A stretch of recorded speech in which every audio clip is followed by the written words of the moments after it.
എല്ലാവർക്കും ഗീതാമൃതത്തിലേക്ക് സുസ്വാഗതം. എല്ലാ സജ്ജനങ്ങളെയും ഗീതാമൃതത്തിലേക്ക് സ്വാഗതം ചെയ്യുന്നു. അങ്ങനെ നമ്മൾ ഏറ്റവും സുദീർഘമായ 2ാമത്തെ അധ്യായം 72 ശ്ലോകങ്ങളോടുകൂടി കഴിഞ്ഞ എപ്പിസോഡിൽ നമ്മൾ അവസാനിച്ചു. ഇന്ന് നമ്മൾ തുടങ്ങുന്നത് 3ാമത്തെ അധ്യായമായ കർമ്മയോഗമാണ്. എന്നത്തെയും പോലെ തന്നെ വിഘ്നങ്ങൾ ഒഴിയാൻ ഭഗവാനോട് പ്രാർത്ഥിച്ചുകൊണ്ട് നമുക്ക് ആരംഭിക്കാം. ഓം ഗം ഗണപതയേ നമഃ. ഓം നമോ ഭഗവതേ വാസുദേവായ. ഓം നമോ നാരായണായ. ഓം ശ്രീകൃഷ്ണ പരമാത്മനേ നമഃ. കർമ്മയോഗത്തിലെ അർജുനൻ ഇപ്പൊ 72 ശ്ലോകങ്ങളോടുകൂടി സാഖ്യയോഗത്തിൽ അവസാനിപ്പിച്ചപ്പോ ഓരോന്നിനും ഓരോ പേര് കൊടുത്തിരിക്കണമെന്നല്ലോ. ഭഗവാൻ അങ്ങനെ പറഞ്ഞുകൊണ്ട് പോയി തന്നെയാണ് യുദ്ധക്കളത്തിൽ വെച്ചിട്ട്. അവിടെ ആ സമയത്ത് ഇതാണ്. അപ്പൊ നമ്മുടെ ഋഷീശ്വരന്മാർ അതിനെ ഓരോ അധ്യായത്തിന് പേര് കൊടുത്തിരിക്കുന്നു എന്നേ ഉള്ളൂ. അപ്പോ അതിലിപ്പോ കർമ്മയോഗം എങ്ങനെയാണ് തുടങ്ങുന്നത്? ഓം ശ്രീ പരമാത്മനി നമ. 3ാം അധ്യായം കർമ്മയോഗം തുടങ്ങുന്നത്. അർജുന ഉവാച ജ്യായസി ചേത് കർമ്മണസ്തേ മതാ ബുദ്ധി ജനാർദ്ദന യത്കിം കർമ്മണി ഘോരേ മാം നിയോജയസി കേശവ. എന്താ അർജുനൻ പറയണ? അർജുനൻ ചോദിച്ചു ഭഗവാനോട്. ഭഗവാൻ പറഞ്ഞു, ഇന്ദ്രിയ സുഖം, ഇന്ദ്രിയത്തിന്റെ കൺട്രോൾ വരുത്തിയിട്ട് അവൻ ബ്രഹ്മജ്ഞാനം പ്രാപിക്കുന്നവനാകണം അർജുന. ഏതൊരുവനാണോ എല്ലാ ഇന്ദ്രിയങ്ങളെയും അടക്കി യോഗി വ്യവസ്ഥയിലേക്ക് ഭൗതിക സുഖത്തിന് പിന്നാലെ പോകാത്തവൻ, അവൻ ബ്രഹ്മജ്ഞാനം പ്രാപിക്കുന്നു എന്നൊക്കെ പറഞ്ഞപ്പോ നമ്മുടെ അർജുനൻ മെല്ലെ ചോദിച്ചു. അർജുന പറയാണ്, ജ്യായസി ചേത് കർമ്മണസ്തേ, അല്ലയോ ജനാർദ്ദന, കർമ്മത്തെക്കാൾ അധികം ശ്രേഷ്ഠം ജ്ഞാനമാണെന്ന് അങ്ങേക്ക് അഭിപ്രായമുണ്ടെങ്കിൽ, അതാണ് ജായസി ചേത് കർമ്മണസ്തേ മതാ ബുദ്ധി ജനാർദ്ദന, കർമ്മത്തെക്കാൾ ശ്രേഷ്ഠം ജ്ഞാനം, ബുദ്ധിയാണെന്ന് അങ്ങേക്ക് അഭിപ്രായമുണ്ടെങ്കിൽ, തത്കിം കർമ്മണി ഘോരേ മാം നിയോജയസി കേശവ. കേശവ, എന്തിനാണ് പിന്നെ എന്നെ ഈ ഘോര കർമ്മത്തിലേക്ക് നിയോഗിക്കുന്നത്? അങ്ങേക്ക് മനസ്സിലായി? അങ്ങ് പറയുന്നല്ലോ ഇങ്ങനെ ജ്ഞാനമുള്ളവൻ അല്ലെ, കർമ്മത്തെക്കാൾ കർമ്മത്തെക്കാൾ അധികം ശ്രേഷ്ഠം ജ്ഞാനത്തിനാണെങ്കിൽ, അപ്പൊ ഞാൻ എന്തിനാ ഈ കർമ്മം ചെയ്യാൻ പോണേ? ജ്ഞാനം കൂടുതലാണ്. അപ്പൊ മിണ്ടാതിരുന്നൂടെ? അങ്ങ് പിന്നെ എന്തിനാ കേശവ എന്നെ വീണ്ടും ഈ ഘോര കർമ്മം ചെയ്യാൻ? എന്താണ് ഇവിടുത്തെ ഘോര കർമ്മം? അർജുനൻ യുദ്ധം ചെയ്യണം അല്ലെ, കൗരവ പാണ്ഡവ യുദ്ധം നടക്കണം. ഈ ഘോരകർമ്മ യുദ്ധത്തിനൊന്നും എനിക്ക് വയ്യ. എന്തിനാ ഞാൻ പിന്നെ ജ്ഞാനമുണ്ടെങ്കിൽ പിന്നെ അതിന്റെ ആവശ്യം? അങ്ങനെ പറഞ്ഞല്ലോ, കർമ്മത്തെക്കാൾ ശ്രേഷ്ഠ ജ്ഞാനമാണെന്ന് പറഞ്ഞല്ലോ. അപ്പൊ പിന്നെ എന്തിനാ ഞാൻ ഈ ഘോരകർമ്മം ചെയ്യണേ കേശവ എന്ന് പറഞ്ഞു. കേശി എന്ന് പറയുന്ന ഒരു അസുരനെ കൊന്നതുകൊണ്ടാണ് ഭഗവാന് കേശവൻ എന്ന പേര് കിട്ടിയത്. കേശവ എന്ന് പറയണം. അപ്പോ ഭഗവാൻ ഒന്നും പറഞ്ഞില്ല. അപ്പൊ വീണ്ടും അർജുനൻ പറഞ്ഞു, വ്യാമിശ്രേണേവ വാക്യേന ബുദ്ധി മോഹയസീവ മേ തദേകം വദ നിശ്ചിത്യ യേന ശ്രേയോഹമാപ്നുയാം. കുഴഞ്ഞു മറിഞ്ഞ വാക്യം കൊണ്ട് അങ്ങ് എന്റെ ബുദ്ധിയെ മോഹിപ്പിക്കുന്നത് പോലെ. ശരിയല്ലേ? ഭഗവാൻ ഇങ്ങനെ ഓരോന്ന് പറയുമ്പോൾ നമുക്ക് തന്നെ സംശയമല്ലേ, ഇതന്നെയല്ലേ പറയണല്ലേ? ഇന്ദ്രിയങ്ങളെ അടക്കൂ, ഇന്ദ്രിയ സുഖത്തിന് പിന്നാലെ പോകരുത്, കാമം ഉണ്ടായാൽ ക്രോധം ഉണ്ടാവും, ക്രോധം വന്നാല് അല്ലെ അങ്ങനെ നമ്മൾ ദ്വേഷം വരും, ദേഷ്യം വന്നു കഴിഞ്ഞാൽ ബുദ്ധിഭ്രമം ഉണ്ടാവും. ഇതൊക്കെ പറഞ്ഞ് അങ്ങ് എന്റെ മനസ്സിനെ കുഴഞ്ഞു മറിഞ്ഞ വാക്യം കൊണ്ട്, അതാണ് വാമിശ്രേണേവ വാക്യേന എന്ന് പറഞ്ഞു. കുഴഞ്ഞു മറിഞ്ഞ വാക്യം കൊണ്ട് ബുദ്ധി മോഹയ സീവമേ, അങ്ങ് എന്റെ ബുദ്ധിയെ മോഹിപ്പിക്ക. എന്തൊക്കെയോ ഭഗവാൻ പറയുന്നുണ്ട്. അങ്ങനെ അന്ന് എന്നെ മോഹിപ്പിക്കുന്നത് പോലെ തോന്നുന്നു എൻ്റെ ഭഗവാനെ കൃഷ്ണ. ഇങ്ങനെ അപ്പോ തദേകം വദ നിശ്ചിത്യ യേന ശ്രേയോഹമാപ്നുയാം, യാതൊന്നുകൊണ്ട് ഞാൻ ശ്രേയസ്സിനെ പ്രാപിക്കുമോ അത്രമാത്രം നിശ്ചയിച്ച് എന്നെ അങ്ങ് ഉപദേശിക്കൂ. അങ്ങയുടെ ഉപദേശം എനിക്ക് ഇനിയും മനസ്സിലാവാനുണ്ട് കൃഷ്ണ. ഭഗവാനെ, എനിക്കിപ്പോഴും ഞാനൊരു ബുദ്ധിഭ്രമം പ്രാപിച്ചവനെ പോലെ തന്നെയാണ്. എനിക്ക് അങ്ങയുടെ കുഴഞ്ഞു മറിഞ്ഞ വാക്യങ്ങളൊന്നും എനിക്ക് മനസ്സിലാവണില്ല. എന്താ ചെയ്യുക? എനിക്ക് ഇപ്പോഴും അങ്ങനെ ഒന്നും കൂടി ഉപദേശിച്ചാലും കൃഷ്ണ, എനിക്ക് ഇപ്പോഴും ഞാൻ കുഴഞ്ഞു മറിഞ്ഞ ഒരു ബുദ്ധിഭ്രമം പ്രാപിച്ചവനെ പോലെയാണ് ഇരിക്കുന്നത് എന്ന് പറയുമ്പോൾ 3ാമത്തെ ശ്ലോകത്തിൽ ഭഗവാൻ കർമ്മയോഗത്തിൽ പറയുന്നു, ശ്രീ ഭഗവാൻ ഉവാച ലോകേസ്മിൻ ദ്വിവിധാനിഷ്ഠ പുരാ പ്രോക്ത മയാ നഘ ജ്ഞാനയോഗേന സാഖ്യാന കർമ്മയോഗേന യോഗിന. കൃഷ്ണ ഭഗവാൻ എന്താ പറയുന്നത്? ഭഗവാൻ പറഞ്ഞു, ഹേ പാപരഹിതനായ അർജുന, ഇപ്പൊ നിന്റെ മേൽ പാപങ്ങളൊന്നുമില്ല, നീ പാപരഹിതനാണ്. അതാണ് ലോകേസ്മിൻ വിധുവിധ നിഷ്ഠ പുരാ പ്രോക്തമയോനക എന്ന് പറഞ്ഞ എന്താണ്? സാഖ്യന്മാർക്ക്, അതായത് ജ്ഞാനമാർഗം അവലംബിക്കാത്തവര്, ജ്ഞാനത്തിന് പിന്നാലെ പോവാതെ അറിവില്ലാത്തവര്, അതാണ് സാഖ്യന്മാർ. സാഖ്യന്മാർക്ക് ജ്ഞാനയോഗത്താലും, അതാണ് ജ്ഞാനയോഗേന സാഖ്യാനാം കർമ്മയോഗേന യോഗിനാം എന്ന് പറയുന്നത്. ജ്ഞാനയോഗത്താലും, സാഖ്യന്മാർക്ക് ജ്ഞാനയോഗത്താലും യോഗികൾക്ക് കർമ്മയോഗത്താലും രണ്ടു രീതിയിലുള്ള അനുഷ്ഠാനം മുൻപ് പറയപ്പെട്ടിട്ടുണ്ടെന്ന്. അപ്പൊ അർജുനന്റെ സംശയത്തിന് ഒരു ഇട വന്നു അല്ലേ? എന്താണ്? അപ്പൊ നീ എനിക്കിതൊന്നും മനസ്സിലാവണില്ലല്ലോ കൃഷ്ണ, അങ്ങനെ എന്താ പറയണേ, അന്നെങ്കിൽ എന്നെ ഒന്നും കൂടി ഉപദേശിക്കൂ എന്ന് പറഞ്ഞപ്പോ അദ്ദേഹം 3-ാമത്തെ ശ്ലോകത്തിൽ പറഞ്ഞു, പാപരഹിതനായ അർജുന, നിനക്കിപ്പോ പാപമൊന്നുമില്ല, നീ പാപമില്ലാത്തവനായി മാറിയിരിക്കുന്നു. അപ്പൊ അർജുന, പാപരഹിതനായ അർജുന, സാഖ്യന്മാർക്ക്, എന്താ സാഖ്യന്മാര് പറഞ്ഞ? ജ്ഞാനമാർഗം അവലംബിക്കുന്നവര്. ജ്ഞാനം പറഞ്ഞ എന്താ? അറിവ് നേടുന്നവർ, അതാണ് സാഖ്യന്മാർ, അറിവുള്ളവര്. അവർക്ക് ജ്ഞാനയോഗത്താലും, അവർക്ക് എന്താ യോഗം വരിക? അറിവിന്റെ ആ യോഗത്താലും. യോഗികൾ ഉണ്ടാവില്ലേ, എല്ലാത്തിനെയും വെടിഞ്ഞ് യോഗനിഷ്ഠയിൽ പ്രാപിക്കുന്ന അവർക്ക് കർമ്മയോഗത്താലും രണ്ട് രീതിയിലുള്ള അനുഷ്ഠാനങ്ങളുണ്ട്. ഭഗവാനോട് ചോദിച്ചു അർജുനൻ, എന്ത് അനുഷ്ഠാനമാണ് ഞാനിനി ചെയ്യേണ്ടത്? അങ്ങ് പറഞ്ഞ് കുഴഞ്ഞു മറിഞ്ഞ് കിടക്കുന്ന പ്രശ്നങ്ങളും സമസ്യ എനിക്ക് മനസ്സിലാവണില്ല എന്ന് പറഞ്ഞപ്പോൾ ഭഗവാൻ 3-ാമത്തെ ശ്ലോകത്തിൽ പറഞ്ഞു, അതായത് ജ്ഞാനമാർഗം അവലംബിക്കുന്നവർക്ക്, ബുദ്ധി കൊണ്ട് മനസ്സിനെ നിയന്ത്രിക്കുന്നവർക്ക് ജ്ഞാനയോഗത്താലും യോഗികൾക്ക് കർമ്മയോഗത്താലും രണ്ട് രീതിയിലുള്ള അനുഷ്ഠാനം മുൻപ് പറഞ്ഞിട്ടുണ്ട്. അപ്പൊ എന്താണ് ജ്ഞാനയോഗവും കർമ്മയോഗവും എന്ന് ഇനി വരുന്നതിൽ പറയും. 4-ാമത്തെ ശ്ലോകത്തിൽ ഭഗവാൻ പറഞ്ഞു, ന കർമ്മണാമനാരംഭ നൈഷ്കർമ്മ്യം പുരുഷോസ്നുതേ ന ച സന്യാസനാദേവ സിദ്ധിം സമധിഗച്ഛതി. അപ്പൊ എന്താണ് ഈ കർമ്മയോഗം ജ്ഞാനയോഗം? നമുക്കും എനിക്കും നിങ്ങൾക്കും കേൾക്കുന്ന അർജുനനും ഒക്കെ വന്നിട്ടുണ്ടാവും. അപ്പൊ അദ്ദേഹം വീണ്ടും പറഞ്ഞു 4-ാമത്തേല്, കർമ്മങ്ങളൊന്നും ചെയ്യുന്നില്ല എന്നതുകൊണ്ട്, അതാണ് ന കർമ്മണാമനാരംഭം, കർമ്മങ്ങളൊന്നും ചെയ്യുന്നില്ല എന്നതുകൊണ്ട്, നൈഷ്കർമ്മ്യം പുരുഷോസ്നുതേ, ആരും ഒരിക്കലും നിഷ്ക്രിയനാകുന്നില്ല. നിഷ്ക്രിയനാകാ പറഞ്ഞ എന്താ? ഒരു പണിയും ചെയ്യാതെ അങ്ങനെ ഇരിക്കുന്നില്ലേ? അപ്പൊ അതുകൊണ്ട് അവൻ ഒരു വിദ്യാസുരനാണ്, അല്ലെങ്കിൽ അവൻ കർമ്മം ചെയ്യാതെ പണിയെടുക്കാതിരിക്കുന്ന എന്താ പറയാ മടിയനാണ് എന്നൊന്നും പറയുന്നില്ല. കർമ്മം അവൻ ഒരിക്കലും നിഷ്ക്രിയനാകുന്നില്ല. പിന്നെന്താ ചെയ്യുന്നത്? എന്നാച്ച സന്യാസനാദേവ, സന്യാസം കൊണ്ട് മാത്രം ഒരാൾക്ക് സിദ്ധിയും ലഭിക്കില്ല. നമ്മുടെ ചുറ്റുപാടിപ്പോ നടക്കുന്നില്ലേ കുംഭമേളയിലൊക്കെ നാഗസന്യാസിമാരെ, അഘോരികളൊക്കെ നമ്മൾ പറഞ്ഞു, ഓരോരോ അഖാഡകളിൽ നിന്ന് വരുന്നവര്. അപ്പൊ ഈ എല്ലാ സന്യാസികൾക്കും അപ്പൊ എന്താ പറയുന്നത്? സന്യാസം കൊണ്ട് മാത്രം എല്ലാവരും സിദ്ധി ലഭിച്ചോരൊന്നുമല്ല. ഒരു സന്യാസിയുടെ ആശ്രമത്തിന്റെ കീഴിൽ സ്ഥാപിക്കുന്ന എല്ലാ സന്യാസിമാരും ഇപ്പൊ സിദ്ധി, അവരങ്ങനെ ജീവിച്ചു പോണു, കുറെ പഠിക്കുന്നു, കുറെ മനസ്സിലാവാതിരിക്കുന്നു, അങ്ങനെയും കുറെ ആൾക്കാരുണ്ട്. ഈ പറയുന്ന സന്യാസി സമൂഹങ്ങൾ മുഴുവൻ സന്യാസികൾക്ക് എന്തുണ്ടാവുന്നില്ല? അവരും എന്താണ് സിദ്ധിയുള്ളവരൊന്നും അല്ല. അപ്പൊ എല്ലാവരും സിദ്ധിയുള്ളവരാണോ? അല്ല. പക്ഷെ ഒരു ഗുരുവിന്റെ കീഴിൽ അവരങ്ങനെ ആ ഒരു ആശ്രമവാസം, ആശ്രമ രീതികൾ, അവരുടെ ചിട്ടകളിലെ കൊണ്ട് അങ്ങനെ ജയിച്ചു പോകണമെന്ന് മാത്രം. മനുഷ്യന്മാരിലും ഇല്ല അങ്ങനെ, എത്തൊക്കെ തരത്തിലുള്ള ആൾക്കാരുണ്ട് ഇല്ലേ? അപ്പോ കർമ്മങ്ങളൊന്നും ചെയ്യുന്നില്ല എന്നതുകൊണ്ട് ആരും ഒരിക്കലും നിഷ്ക്രിയനാകുന്നില്ല.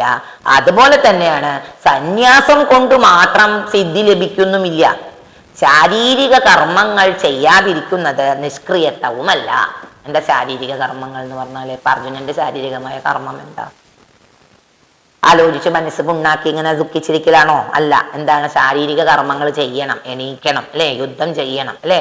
അപ്പൊ അതുകൊണ്ട് നീ ഇപ്പം ഉണ്ടാതിരുന്നത് കൊണ്ട് നിഷ്ക്രിയനാകുന്നില്ല. അതുപോലെ ഇപ്പൊ നീ സന്യാസിയുടെ യോഗിയായിട്ടിരുന്നാലും എല്ലാവരും സന്യാസി ആയതുകൊണ്ട് എല്ലാവർക്കും സിദ്ധി ലഭിക്കണമെന്നുമില്ല എന്ന് ഭഗവാൻ 4-ാമത്തെ ശ്ലോകത്തിൽ അർജുനനോട് പറഞ്ഞു. പിന്നെ അദ്ദേഹം 5-ാമത്തെ ശ്ലോകത്തിൽ പറഞ്ഞു, നഹി കശ്ചിത് ക്ഷണമപി ജാതു തിഷ്ഠത്യ കർമ്മകൃ കാര്യദേഹവശകർമ്മ സർവപ്രകൃതി ജൈർഗുണൈഹി. എന്താ അദ്ദേഹം പറയുന്നത്? നഹി കശ്ചിത് ക്ഷണമപി എന്ന് പറയണം. എന്തുകൊണ്ടെന്നാൽ ഒരാളും ഒരിക്കലും ക്ഷണനേരത്തേക്ക്, എന്നൊരു അല്പനേരത്തേക്ക് പോലും കർമ്മം ചെയ്യാതിരിക്കുന്നില്ല. നോക്കൂ, ഇപ്പൊ നമ്മൾ മിണ്ടാതിരിക്കുകയാണെങ്കിൽ കൂടി നമ്മൾ എന്താണ് മനസ്സുകൊണ്ട് എന്തെങ്കിലും ചിന്തിച്ച് കർമ്മം അല്ലേ അങ്ങനെ ചിന്തിക്കുന്നുണ്ടാവും. നമ്മൾ മിണ്ടാതിരിക്കുക പറഞ്ഞാൽ നമ്മൾ ഒരു വിവരം ചിന്തയില്ലാണ്ടിരിക്കണോ? അല്ലല്ല, ഒരു നിമിഷ നേരത്തേക്ക് പോലും എന്തെങ്കിലും, ഒരു പശുവിനെ ചിന്തിച്ചു നോക്കൂ, അല്ലെങ്കിൽ എരുമയെ ചിന്തിച്ചു, ഒരു ആടിനെ ചിന്തിച്ചു നോക്കൂ. എന്താ പശുവൊക്കെ അങ്ങനെ വെറുതെ കിടക്കുകയാണെങ്കിലും എന്താ പശു ചെയ്യുക? ആ പശു എരുമകളൊക്കെ എന്താ ചെയ്യുക? അവര് പെട്ടെന്ന് കഴിച്ച് അവര് ചവച്ചരക്കില്ല. ശ്രദ്ധിച്ചിട്ടുണ്ടോ നിങ്ങൾ? പടപടാന്ന് കഴിച്ചിട്ട് പുല്ലൊക്കെ തിന്നുമ്പോൾ അത് കഴിഞ്ഞ് പിന്നെ അവര് വേറെ വിശ്രമിക്കുന്ന സമയത്താണ് എന്ത് ചെയ്യുക? ഇതിനെ എടുത്ത് ചവച്ചരക്കുക അല്ലേ? അപ്പോ ഒരാളും ഒരിക്കലും ഒരല്പനേരത്തേക്ക് പോലും കർമ്മം ചെയ്യാതിരിക്കുന്നില്ല. എല്ലാവരും പ്രകൃതി ഗുണങ്ങളാൽ നിർബന്ധിതരായി കർമ്മം ചെയ്തു പോകുന്നു. പ്രകൃതി അവരെ കൊണ്ട് കർമ്മം ചെയ്യിപ്പിക്കും. അതാണ് പ്രകൃതി നിയമം. അതുകൊണ്ടാണ് നമ്മൾ ഈ പ്രകൃതിയെ സംരക്ഷിക്കണം. പ്രകൃതിയിലുള്ള സൂര്യചന്ദ്രന്മാരാണ് പ്രത്യക്ഷ ദൈവങ്ങൾ. സൂര്യഭഗവാനെ ആരാധിക്കൂ എന്ന് ഞാൻ നിങ്ങളോട് നവഗ്രഹ സ്തോത്രത്തിന്റെ പ്രാധാന്യം പറഞ്ഞ് പഠിപ്പിക്കുന്നത് അതുകൊണ്ടാണ്. ഈ പ്രകൃതിയെ വേണം നമ്മൾ ദൈവമായി ആരാധിക്കാൻ എന്ന് പറയും. കാരണം എന്താ? പ്രകൃതിയാണ് പരാശക്തി. പ്രകൃതിയിൽ നിന്നാണ് ഓംകാര ശബ്ദം. സൂര്യന്റെ സൗരയൂഥത്തിന്റെ ഉള്ളിലെ സൂര്യ നക്ഷത്രമാണെന്ന് പറയുന്നു. ആ സൂര്യന്റെ ഉള്ളില് ശാസ്ത്രജ്ഞന്മാരുടെ പരീക്ഷണങ്ങളിൽ ഓം എന്നുള്ള സൗണ്ടാണ് ഇത്ര കേട്ടോണ്ടിരിക്കുന്നത്. എന്താലേ ആലോചിച്ച് നോക്കൂലേ? അപ്പോ ഈ പ്രകൃതി തന്നെ, അതുകൊണ്ടാണ് നമ്മൾ പ്രകൃതിയെ ചൂഷണം ചെയ്യരുത് എന്ന് പറയുന്നത്. പ്രകൃതി, അതായത് അതുകൊണ്ടാണല്ലോ ഇപ്പൊ വെള്ളപ്പൊക്കം പോലുള്ള ബുദ്ധിമുട്ടുകൾ വന്നത്. എന്തുകൊണ്ടാ? പ്രകൃതിയെ ചൂഷണം ചെയ്തു, മരങ്ങൾ വെട്ടി നശിപ്പിച്ചു. അതുപോലെ നദികൾക്ക് ഒഴുകി പോകുന്ന സ്ഥലങ്ങളിലെല്ലാം വെട്ടി നിരത്തി അവിടെ കെട്ടിടങ്ങൾ പണിതു. നദികൾക്ക് ഒഴുകി പോവാൻ വഴിയില്ല. അപ്പൊ അവരെന്ത് ചെയ്യും? വീടിനുള്ളിലേക്ക് കയറി പോവും, വെള്ളപ്പൊക്കം വരും, വീട് നശിക്കും, ജനങ്ങൾ കഷ്ടത്തിലാവും. അതൊക്കെ നമ്മൾ കണ്ടുകൊണ്ടിരിക്കുക. പ്രകൃതിയെ ചൂഷണം ചെയ്യാതെ പ്രകൃതിയെ പണ്ട് നിങ്ങൾക്കൊക്കെ അറിയാം, നമ്മൾ പണ്ട് കാലത്ത് പ്രകൃതിയെ ആരാധിച്ചവരാണ്. വൃന്ദാവനത്തിൽ വരെ പ്രകൃതിയെ ആരാധിക്കാൻ ഭഗവാൻ പറഞ്ഞിരുന്നു. എന്താണ്? ഗോവർദ്ധനോദ്ധാരണം. ഗോവർദ്ധനം കൊടയാക്കി ഭഗവാൻ. ശ്രദ്ധിച്ചിട്ടുണ്ടോ നിങ്ങള്? അന്ന് ആ കാലഘട്ടത്തില് വൃന്ദാവനത്തില് മഴ പെയ്യാതിരുന്നൊരു കാലം ഉണ്ടായിരുന്നു. എന്തുകൊണ്ടാന്ന് വെച്ചാൽ അവരെന്തോ ഹോമങ്ങൾ ചെയ്തപ്പോ അവർ ഇന്ദ്രദേവന് എന്തോ ഹവിസ എന്തോ കൊടുത്തില്ല. ഇന്ദ്രനാണല്ലോ മഴ പെയ്യിപ്പിക്കുക. അപ്പോ ഇന്ദ്രൻ എന്ത് ചെയ്തു? ഇവർക്ക് മഴ കൊണ്ട് ഘനവൃഷ്ടി നടത്താമെന്ന് പറഞ്ഞു. ഭയങ്കര വെള്ളപ്പൊക്ക പ്രളയമായി. അപ്പോ ഭഗവാൻ അവരോട് പറഞ്ഞു, നിങ്ങള് ഇന്ദ്രദേവനെ അല്ല നിങ്ങൾ എന്താ പറയുക, പ്രാർത്ഥിക്കേണ്ട പ്രകൃതിയാണ് എന്ന് പറഞ്ഞു. ഭഗവാൻ എന്ത് ചെയ്തു? ഗോവർദ്ധനത്തിനെ കയ്യിൽ പെട്ട് ഈ ഒരു കൈ വിരൽ കൊണ്ട് ഗോവർദ്ധനത്തിനെ കൊടയാക്കി ആ വൃന്ദാവനവാസികളെ മുഴുവൻ ആ ഗോവർദ്ധന പർവ്വതത്തിന്റെ അടിയിലേക്ക് കൊണ്ടുവന്നു. ഈ കഠിന എന്താ പറയുക, ദേവേന്ദ്രൻ ഘനവൃഷ്ടി കൊണ്ട് വൃന്ദാവനത്തെ നശിപ്പിക്കാൻ നോക്കി. പക്ഷെ ഭഗവാന്റെ നിമിത്തം. അപ്പൊ നോക്കൂ, അപ്പൊ ഭഗവാൻ പറയാണ്, നിങ്ങള് പ്രാർത്ഥിക്കേണ്ടത് പ്രകൃതിയെയാണ്. പ്രകൃതി, മലകള്, പർവ്വതങ്ങള്, പുഴകള്, നദികള്, ജലാശയങ്ങള്, തോടുകള് അല്ലെ, അവരെയാണ് നമ്മള്, മണ്ണിനെ, അതിനെയൊക്കെയാണ് നമ്മൾ. പണ്ടൊക്കെ ഈ മരങ്ങളൊക്കെ മുറിക്കാൻ പോലെ, ഇപ്പൊക്കെ അങ്ങനെയൊന്നും ചിന്തയില്ല. കാണാൻ മുഴുവൻ വെട്ടി നശിക്കുക. പണ്ടുള്ളവരൊക്കെ ഇപ്പോഴും നല്ല അറിവുള്ളവരൊക്കെ മരത്തിനോട് അനുവാദം ചോദിക്കൂത്രേ, മുറിക്കട്ടെ. ആൽമരത്തിനെയൊക്കെ മുറിക്കാൻ പോകുമ്പോൾ നമ്മൾ വളരെ ശ്രദ്ധിക്കണം എന്നാ പറയണത്. കാരണം വൃക്ഷങ്ങളുടെ രാജാവാണ്. മൂലതോ ബ്രഹ്മരൂപായ മധ്യതോ വിഷ്ണു രൂപിണി അഗ്രത ശിവരൂപായ വൃക്ഷരാജായ എന്നാണ് ആൽമരത്തിന്റെ നാമം. അപ്പൊ ഭഗവാന്റെ അവരോട് ചോദിക്കണം, മുറിക്കട്ടെ, അങ്ങയെ മുറിക്കട്ടെ. അങ്ങനെ അനുവാദം വേണം. സസ്യലതാദികളെ മുഴുവൻ ബഹുമാനിക്കാൻ പഠിക്കണം. വെള്ളത്തെ ബഹുമാനിക്കണം. വരുണദേവനെ, അഗ്നിയെ. അതുകൊണ്ടാണ് പഞ്ചഭൂതാത്മകമായ ഈ ശരീരം, നമ്മൾ പഞ്ചഭൂതങ്ങളാൽ നിർമ്മിതമായ നമ്മുടെ പ്രകൃതിയെ നമ്മൾ ആരാധിക്കണം എന്ന് ഭഗവാൻ ഇതിൽ തന്നെ പറയുന്നുണ്ട്. എന്താണ്? നമ്മളിപ്പോ 6-ാമത്തെ ഇത് പറഞ്ഞിട്ട് നമുക്ക് ഇന്നത്തെ ഈ 3-ാമത്തെ അധ്യായത്തിലെ 6-ാമത്തെ ശ്ലോകത്തോടുകൂടി ഞാൻ അവസാനിപ്പിക്കുകയാണ്. അപ്പൊ നമ്മളെ പ്രകൃതിയിലേക്ക് കടന്നു. അപ്പൊ എന്താണ് അദ്ദേഹം പറഞ്ഞത്? എല്ലാവരും പ്രകൃതി ഗുണങ്ങളാൽ നിർബന്ധിതരായി കർമ്മം ചെയ്തു പോകുന്നു എന്ന് പറഞ്ഞു. അപ്പൊ 6-ാമത്തെ ശ്ലോകത്തിൽ അദ്ദേഹം പറഞ്ഞു, കർമ്മേന്ദ്രിയാണി സംയമ്യ യ ആസ്തേ മനസാ സ്മരൻ ഇന്ദ്രിയാർത്ഥാൻ വിമൂഢാത്മാ മിഥ്യാചാര സ ഉച്യതേ. കർമ്മേന്ദ്രിയങ്ങളെ അടക്കിപ്പിടിച്ച് ആരാണോ മനസ്സുകൊണ്ട് ഇന്ദ്രിയാർത്ഥങ്ങളായ വിഷയങ്ങളെ ചിന്തിച്ചു കൊണ്ടിരിക്കുന്നത്. അതായത് കർമ്മം ചെയ്യാതെ നമ്മൾ അതിലേക്ക് പോവില്ല. അത് അർജുനനോടുള്ള ഒരു കുത്താണ് ഭഗവാൻ കൊടുക്കുന്നത്. നീ എന്താ ഈ കർമ്മം ചെയ്യാതിരിക്കണേ എന്നുള്ളത് തന്നെയാണ്. അതാണ് കർമ്മേന്ദ്രിയങ്ങളെ അടക്കിപ്പിടിച്ച് ആരാണോ മനസ്സുകൊണ്ട് ആസ്തേ മനസാ സ്മരൻ ഇന്ദ്രിയാർത്ഥാൻ വിമൂഢാത്മാ, എന്താണ് ഇന്ദ്രിയാർത്ഥങ്ങളായ വിഷയങ്ങളെ ചിന്തിച്ചുകൊണ്ടിരിക്കുന്നത്, വിവേകശൂന്യനാണ് അവൻ എന്നാ പറയുന്നത്. അവന് വിവേകം ഇല്ല, അവൻ വിഭ്യാസുരനാണ് എന്നാണ് ഭഗവാൻ പറയുന്നത്. വിവേകശൂന്യനായ അവൻ എന്തിന് തുല്യമാണ്? മിഥ്യാചാരസ ഉച്യതേ. വിവേകശൂന്യനായ അവൻ പാപം ആചരിക്കുന്നവൻ എന്ന് പറയപ്പെടുന്നു.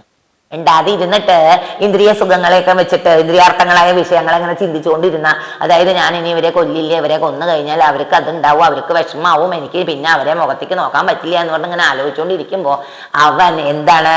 പാപം ആചരിക്കുന്നതിന് തുല്യനാണ് എന്ന് ഭഗവാൻ പറയുന്നു. അപ്പൊ നമുക്ക് ഈ കർമ്മയോഗത്തിലെ 6 ശ്ലോകത്തോടു കൂടി നമുക്ക് ഇവിടെ നിന്ന് അവസാനിക്കാം. അപ്പൊ നമ്മൾ പറഞ്ഞു, ഭഗവാൻ വീണ്ടും വീണ്ടും മനോധൈര്യത്തെ ഉണർത്തുകയാണ്. നമ്മളെ പോലുള്ള മനുഷ്യൻ തന്നെയാണ് അർജുനനും. അർജുനനെ കർമ്മയോഗത്തിലൂടെ കൂടി പറഞ്ഞ് നീ കർമ്മം ചെയ്യണം എന്നുള്ളതാണ് ഇതിന്റെയൊക്കെ മെയിൻ ആയിട്ടുള്ള ബേസിക്. അപ്പോ നമുക്ക് ഈ കർമ്മം ചെയ്യാൻ പറഞ്ഞ ചില ആൾക്കാരെ നിങ്ങൾ ശ്രദ്ധിച്ചിട്ടുണ്ടോന്ന് എനിക്കറിയില്ല. വയസ്സായ അമ്മമാരും നമ്മൾക്കും എല്ലാവർക്കും ഉള്ളതാണ്. നമ്മളെപ്പോഴും പറയും, നമ്മുടെ മനസ്സിന് ബലം കിട്ടണമെങ്കിൽ, നമ്മൾ പോസിറ്റിവിറ്റി കിട്ടണമെങ്കിൽ നമ്മൾ എന്താ ചെയ്യുക?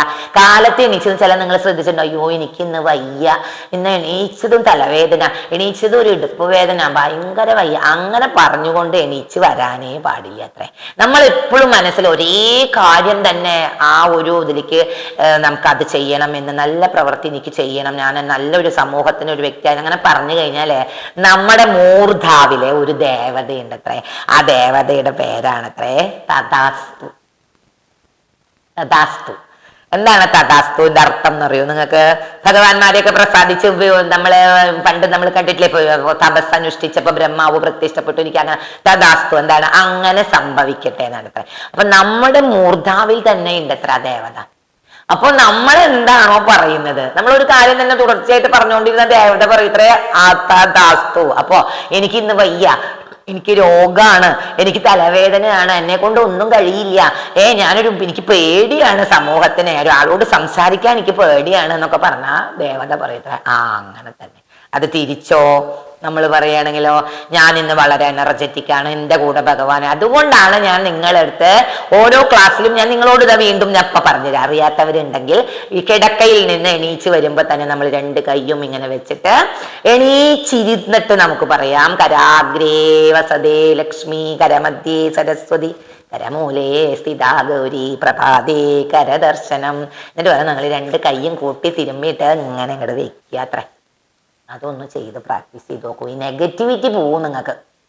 സ്ത്രീ പുരുഷ ഭേദമന്യേ ചെയ്യാട്ടോ. ഇപ്പൊ നിങ്ങൾ പുരുഷന്മാര് വിചാരിക്കും ഇതിപ്പോ സ്ത്രീകൾക്ക് മാത്രം. അല്ല, കുഞ്ഞ ബാലവൃദ്ധത്തിനും ചെയ്യാം. കുട്ടികളെ വരെ പഠിപ്പിച്ചോളൂ. 4 വയസ്സായ കുട്ടികൾക്കാണ് പെട്ടെന്ന് ഹൃദയസ്ഥാക്കാൻ പറ്റുക. അപ്പൊ അവരെ കൊണ്ട് പഠിപ്പിക്കാൻ നമ്മളും ചെയ്തു നോക്കൂ. അപ്പൊ തന്നെ നമുക്കൊരു പോസിറ്റിവിറ്റി വന്നു. കാരണം എണീച്ചിരുന്നിട്ട് എനിക്ക് ഇന്ന് വയ്യാന്ന് അപ്പൊ നമ്മളിത് ചെയ്യുമ്പോ മൂർധാവിലിരിക്കുന്ന ദേവത തഥാസ്തു എന്താ, നമ്മുടെ മുഖത്തേക്ക് തന്നെ ഒരു ഐശ്വര്യം വന്നു. ആ ഐശ്വര്യം വന്നു കഴിഞ്ഞാൽ പിന്നെ നമുക്ക് നെഗറ്റിവിറ്റി കുറയും. നമ്മുടെ ദേഹത്തിലെ നെഗറ്റിവിറ്റി പോവാനാണ് നമ്മൾ ഇതൊക്കെ ചെയ്യണേ.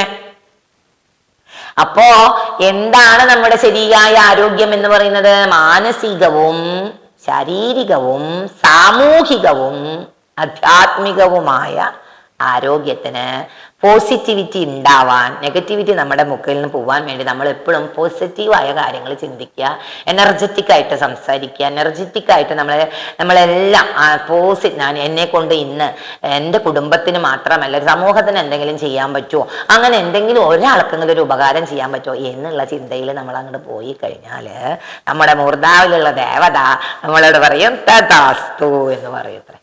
ഇതൊന്നും വെറുതെ പറയുന്നതല്ല കേട്ടോ, ഇതൊക്കെ കാര്യങ്ങളാണ് അതൊക്കെ. അപ്പൊ നിങ്ങൾക്ക് അങ്ങനെ ഒരു ഇച്ഛാശക്തി, ജ്ഞാനശക്തി, ക്രിയാശക്തി ഒക്കെ ഉണ്ടാവാനാണ് നമ്മളിത് പറയുന്നത്. അപ്പൊ നാമജപത്തിലൂടെയും പോസിറ്റിവിറ്റി നമുക്ക് കൈവരും. അപ്പൊ നാമജപം ശീലമാക്കിക്കോളൂ. ഇന്നത്തെ എപ്പിസോഡ് ഞാനിവിടെ അവസാനിപ്പിക്കുകയാണ്. എല്ലാവർക്കും ഇഷ്ടമായി എന്ന് വിചാരിക്കുന്നു. ശുഭദിനം.